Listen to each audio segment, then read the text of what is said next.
ശ്രീ ശങ്കുടിദാസ്, അങ്ങ് നേരത്തെ ചൂണ്ടിക്കാണിച്ച ഒരു കാര്യം, പോലീസുകാരുടെ ഭാഗത്തുനിന്ന്, അന്വേഷണ ഉദ്യോഗസ്ഥരുടെ ഭാഗത്തുനിന്ന് കൃത്യവിലോപം ഉണ്ടായെന്ന് കോടതി പറഞ്ഞിട്ട് എന്ത് നടപടിയെടുത്തു എന്നുള്ളതാണ്. അങ്ങനെ നടപടിയെടുക്കേണ്ട വീഴ്ച ഉണ്ടായിട്ടില്ല എന്നൊരു തിരിച്ചറിവ് ഒരു സിസ്റ്റത്തിന് വരണമെങ്കിലും അതിലൊരു ആഭ്യന്തര അന്വേഷണം ഉണ്ടാകണം. അതും നമ്മൾ കേട്ടിട്ടില്ല.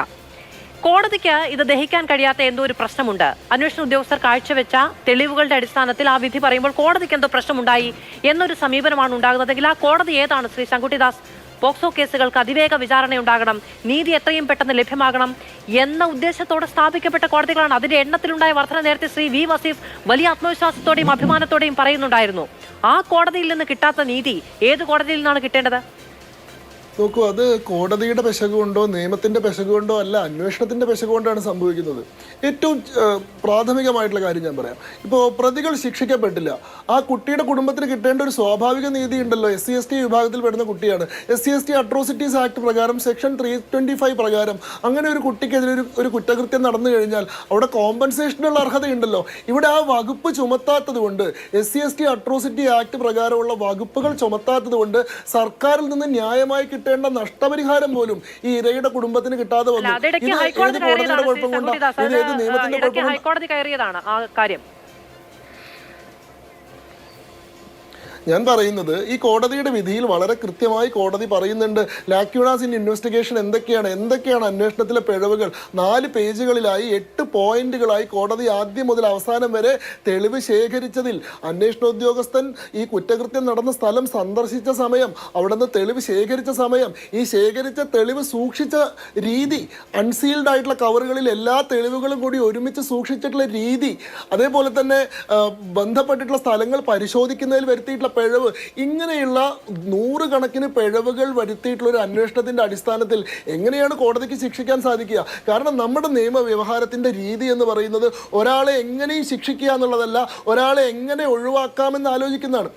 എന്താ പറയുക, കുറ്റകൃത്യം സംശയാതീതമായി തെളിയിക്കപ്പെട്ടാൽ മാത്രമേ ഒരാളെ ശിക്ഷിക്കാൻ സാധിക്കുകയുള്ളൂ. അവിടെ ബിയോണ്ട് ഡൗട്ട് അയാളുടെ ഗിൽട്ട് പ്രൂവ് ചെയ്യണം എന്നുള്ളതാണ്. അവിടെ പ്രതിക്ക് വളരെ സൗകര്യപ്രദമായിട്ടുള്ളൊരു വ്യവസ്ഥയാണത്. കാരണം പ്രതിക്ക് ഒന്നും തെളിയിക്കേണ്ട ആവശ്യമില്ല. അയാൾ കുറ്റകൃത്യം ചെയ്തിട്ടുണ്ട് എന്ന് സംശയത്തിന് അതീതമായി തെളിയിക്കേണ്ടത് പ്രോസിക്യൂഷന്റെ ബാധ്യതയാണ്. കാരണം നമ്മുടെ അടിസ്ഥാനപരമായിട്ടുള്ള തത്വം പറയുന്നത് 100 അപരാധികൾ രക്ഷപ്പെട്ടാലും ഒരു നിരപരാധി പോലും ശിക്ഷിക്കപ്പെടരുത് എന്നുള്ളതാണ്. അപ്പോൾ നിരപരാധിത്വത്തിന്റെ പ്രസംഷൻ വെച്ചുകൊണ്ട്, പ്രസംഷൻ ഓഫ് ഇന്നസെൻസ് വെച്ചുകൊണ്ട് അയാൾക്കെതിരെയുള്ള കുറ്റം തെളിയിക്കാൻ പ്രോസിക്യൂഷനോട് ആവശ്യപ്പെടുന്ന ഒരു വ്യവസ്ഥയാണ് നമ്മുടേതുള്ളത്. അവിടെ പ്രോസിക്യൂഷൻ ആ ഉത്തരവാദിത്വം നിർവഹിക്കാതെ വന്നു കഴിഞ്ഞാൽ ഇരയ്ക്ക് വേണ്ടി സമൂഹത്തിന്റെ മുഴുവൻ ഉത്തരവാദിത്വം ഏറ്റെടുത്തുകൊണ്ട് ആ ഇരയ്ക്ക് നീതി മേടിച്ചു കൊടുക്കേണ്ട ബാധ്യത തങ്ങളുടേതാണ് എന്ന ഉത്തരവാദിത്വത്തോടു കൂടി, സ്വന്തം വീട്ടിലെ ഒരു കുട്ടിക്കാണ് അത് സംഭവിച്ചത് എന്ന കാഴ്ചപ്പാടോടുകൂടി, നീതിയുടെ പോരാളിയാണ് താനെന്ന ബോധ്യത്തോടു കൂടി പ്രോസിക്യൂഷൻ ആ കേസ് കൈകാര്യം ചെയ്തിട്ടില്ലെങ്കിൽ സ്വാഭാവികമായിട്ട് ഇങ്ങനത്തെ പ്രതികൾക്ക് ഇറങ്ങി പോകേണ്ടി വരും. ഇത് ഒരു വട്ടമല്ലല്ലോ, വാളയാർ കേസിൽ 4 പ്രതികൾ. ഇതിന് പറയുന്ന ഒരു ന്യായം എന്ന് പറയുന്നത്, ആദ്യം ഇതൊരു ഷാൾ കഴുത്തിൽ കുടുങ്ങിയുള്ള മരണം എന്ന രീതിക്കാണല്ലോ കണക്കാക്കിയത്, പിന്നീടല്ലേ തെളിഞ്ഞത് എന്നുള്ളതാണ്. പക്ഷെ കോടതി കൃത്യമായി പറയുന്നുണ്ട് ഹാങ്ങിങ് ആണ് എങ്കിൽ പോലും സ്വീകരിക്കേണ്ട ചില മുൻകരുതലുകൾ അതുണ്ടായില്ല എന്ന് പറയുന്നുണ്ട്. ഈ തെളിവുകൾ ശേഖരിച്ച് അത് സീൽഡ് കവറിലല്ല എന്ന് കോടതിക്ക് മുൻപാകെ ഹാജരാക്കിയിരിക്കുന്നത് എന്നുള്ള കാര്യം ഇനി ഏത് അന്വേഷണം വന്നാലാണ് അല്ലാതെ സീൽഡ് കവറിലായിരുന്നു എന്ന് തെളിയിക്കപ്പെടേണ്ടത്. അപ്പോൾ അവിടെ ഒരു കൃത്യവിലോപം ഉണ്ടായിട്ടുണ്ട്, അവിടെ ഈ കാര്യങ്ങളിൽ ഗൗരവതരമായ വീഴ്ചയുണ്ടായിട്ടുണ്ട് എന്നതൊരു സിസ്റ്റത്തിന് മനസ്സിലാക്കാൻ ഇനി എന്ത് അന്വേഷണമാണ് വേണ്ടത്?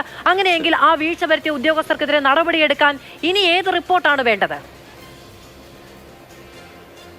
ഇല്ല, എന്തിനാണ് ഇനിയൊരു റിപ്പോർട്ട്, ഇനി എന്തിനാണ് ഒരു അന്വേഷണം? കോടതിയുടെ വിധിയില്ലേ, ബഹുമാനപ്പെട്ട കോടതി അതിൻ്റെ വിധിയിൽ കൃത്യമായി പറയുന്നു ഇവിടെ അന്വേഷണത്തിൽ പിഴവ് സംഭവിച്ചിട്ടുണ്ടെന്ന്. അപ്പം അങ്ങ് പറഞ്ഞത് ശരിയാണ്. ഈ പറയുന്ന 8 പോയിന്റുകളിൽ ആദ്യത്തെ പോയിന്റ് ഹാങ്ങിങ് ബൈ ഡെത്ത് ബൈ ഹാങ്ങിങ് ആണെങ്കിൽ സ്വാഭാവികമായിട്ട് ബ്ലഡിൻ്റെയും യൂറിൻ്റെയും ഫീക്കൽ മാറ്ററിൻ്റെയും ഒക്കെ ട്രേസസ് ഉണ്ടാവും. അതുണ്ടോ എന്ന് പരിശോധിച്ചിട്ടില്ല. അതുമായി ബന്ധപ്പെട്ട ഒരു കാര്യവും ആ സീൻ മഹസറിൽ എഴുതിയിട്ടില്ല. അപ്പം ഇനി തൂങ്ങി മരിച്ചതാണെങ്കിൽ പോലും എടുക്കേണ്ട ന്യായമായിട്ടുള്ള നിയമപരമായിട്ടുള്ള നടപടികൾ സ്വീകരിച്ചിട്ടില്ല. ഞാൻ ആദ്യം പറഞ്ഞു, അപ്പീലിൽ നമുക്ക് റീട്രയൽ നടത്താൻ കഴിയില്ല. ആദ്യം തൊട്ട് വിചാരണ നടത്താൻ സാധിക്കില്ല, ഫ്രഷായിട്ട് എവിഡൻസ് അഡ്യൂസ് ചെയ്യിക്കാൻ സാധിക്കില്ല. ഈ വിചാരണയുടെ ശേഷം നടത്തിയിട്ടുള്ള വിധി പ്രസ്താവത്തിൽ എന്തെങ്കിലും പിഴവുണ്ടോ എന്ന് മാത്രമേ പരിശോധിക്കാൻ സാധിക്കുള്ളൂ. ഇനി ആദ്യം തൊട്ട് ഇൻവെസ്റ്റിഗേഷൻ നടത്തിയിട്ട് ഇവരുടെ കുറ്റം തെളിയിക്കുക എന്ന് പറയുന്നത് വളരെ ശ്രമകരമാണ്. ഈ കേസിലൊക്കെ ആദ്യത്തെ മണിക്കൂറുകൾ എന്ന് പറയുന്നത് വളരെ നിർണായകമാണ്. എവിഡൻസ് ഗ്യാതറിംഗിൽ ആദ്യത്തെ 24 മണിക്കൂറാണ് ഏറ്റവും പ്രധാനമായിട്ടുള്ളത്. ആ 24 മണിക്കൂറിൽ അന്വേഷണ ഉദ്യോഗസ്ഥൻ അങ്ങോട്ട് പോയിട്ടേ ഇല്ല എന്നുള്ളതാണ്. അടുത്ത ദിവസത്തെ ഉച്ചയ്ക്കാണ് അദ്ദേഹം സ്ഥലം പരിശോധിക്കുന്നത്. അപ്പൊ ഇവിടെ ഗുരുതരമായിട്ടുള്ള വീഴ്ച ഉണ്ടായി എന്നുള്ള കാര്യത്തിൽ യാതൊരു തർക്കവുമില്ല. എന്നിട്ട് എന്തുകൊണ്ട് നടപടി ഉണ്ടാവുന്നില്ലെന്ന് ചോദിച്ചു കഴിഞ്ഞാൽ ഇവിടെ പോലീസിന്റെ മനോവീര്യത്തിനാണ് സാധാരണക്കാരന്റെ നീതിയേക്കാൾ വലിയ പ്രാമുഖ്യം കൊടുക്കുന്നത് എന്നതുകൊണ്ടാണ്. അതുകൊണ്ടാണ് ആവർത്തിച്ച് ഇത്തരം സംഭവങ്ങൾ ഉണ്ടായിട്ടും പോലീസിനെതിരെ ഒരു ചെറുവിരൽ പോലും ഇറങ്ങാത്തത്. ഞാൻ ചോദിക്കുന്നത്, വാളയാർ കേസിൽ ഇങ്ങനെ ഒരു ശക്തമായിട്ടുള്ള നടപടി ഉണ്ടായിട്ടുണ്ടെങ്കിൽ വണ്ടിപ്പെരിയാറിൽ ഇത് സംഭവിക്കുമായിരുന്നോ? ഇത് തുടർച്ചയായി സംഭവിച്ചുകൊണ്ടിരിക്കുന്ന ഒരു കാര്യമാണല്ലോ. എന്നിട്ടും ഇവർക്കെതിരെ യാതൊരു നടപടി ഉണ്ടാവുന്നില്ലെന്ന് മാത്രമല്ല കോടതിയെ കുറ്റപ്പെടുത്തുന്ന രീതിയിലാണ് ഇവിടുത്തെ ചില ഇടതുപക്ഷത്തിന്റെ പ്രതിനിധികൾ സംസാരിച്ചുകൊണ്ടിരിക്കുന്നത്. പോലീസ് അവർക്ക് ചെയ്യാനുള്ളതൊക്കെ ചെയ്തെങ്കിലും നമ്മുടെ കോടതിയുടെ എന്തോ പെശക് കൊണ്ട്, കോടതിക്ക് ഇത്തരം കുറ്റകൃത്യങ്ങളിൽ ആളുകളെ ശിക്ഷിക്കാൻ വേണ്ടത്ര മനസ്സില്ലാത്തത് കൊണ്ട് ഏതോ അഭിഭാഷകന്റെ ഏതോ പത്രത്തിലെ ലേഖനമൊക്കെ ഉദ്ധരിച്ചുകൊണ്ട് പറയാണ് കോടതിയുടെ ഭാഗത്തുള്ള എന്തോ പെശക് കൊണ്ടാണ് ഇത് സംഭവിച്ചതെന്ന്. കോടതി നിസ്സഹായരായി പോയി എന്ന് കോടതി തന്നെ അതിന്റെ വിധിയിൽ പറയുന്നുണ്ട്.